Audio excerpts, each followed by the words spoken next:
ایک تو اسٹیبلشمنٹ کو سبق لینا چاہیے ماضی سے، کہ جس طرح ماضی میں انہوں نے پیپل پارٹی کا بھی مسلط کیا، کبھی نواز شریف کو مسلط کیا، کبھی پی ٹی آئی کو مسلط کیا، تو اس کے نتیجے میں خود اسٹیبلشمنٹ کو کیا ملا سوائے لوگوں کے کا اور ڈسکشن میں آ گئے لوگ، ان کے بارے میں اب جلسوں میں جلوسوں میں تذکرے کرتے ہیں، نعرے لگاتے ہیں، جس سے ان کو بڑی تکلیف ہوتی ہے۔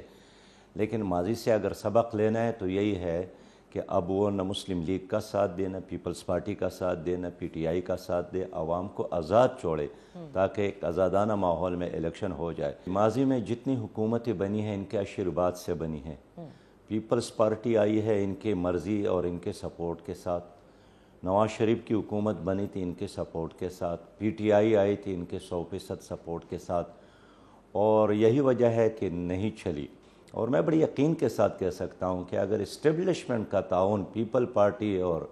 مسلم لیگ اور پی ٹی آئی کے ساتھ نہ رہے، یہ سیاست نہیں کر سکتے، یہ گلی اور کوچوں میں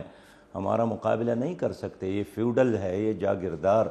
یہ سرمایہ دار، یہ تو تبھی آتے ہیں جب ان کے لیے تمام تر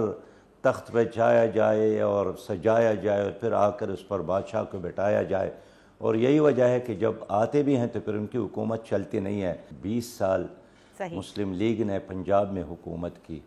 اور اب بھی یہ دعویٰ کر رہی ہیں کہ ہمیں ایک اور موقع دیتا کہ ہم قسمت کو بدلے۔ بابا 20 سال میں آپ نے کچھ نہیں کیا تو ایک اور 5 سال میں آپ کیا کریں گے؟ 15 سال پیپلز پارٹی نے سندھ میں حکومت کی، آج بھی سندھ میں دیکھیے کرپشن ہے، غربت ہے، مہنگائی ہے، بے روزگاری ہے۔ 9 سال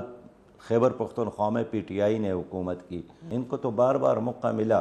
اسی اسٹیبلشمنٹ نے تعاون کیا ان کے ساتھ، ان سب کے ساتھ کیا ہے، عدالتوں نے تعاون کیا ان سب کے ساتھ، نیب نے تعاون کیا ان سب کے ساتھ، لیکن یہ ڈیلیور نہیں کر سکے، اس لیے کہ اس میں جو لوگ شامل ہیں یہ وہی لوگ ہیں جن کا اول تا آخر ایجنڈا قوم، ملک پاکستان، عوام کی ترقی نہیں ہے، ذاتی ایجنڈا ہے۔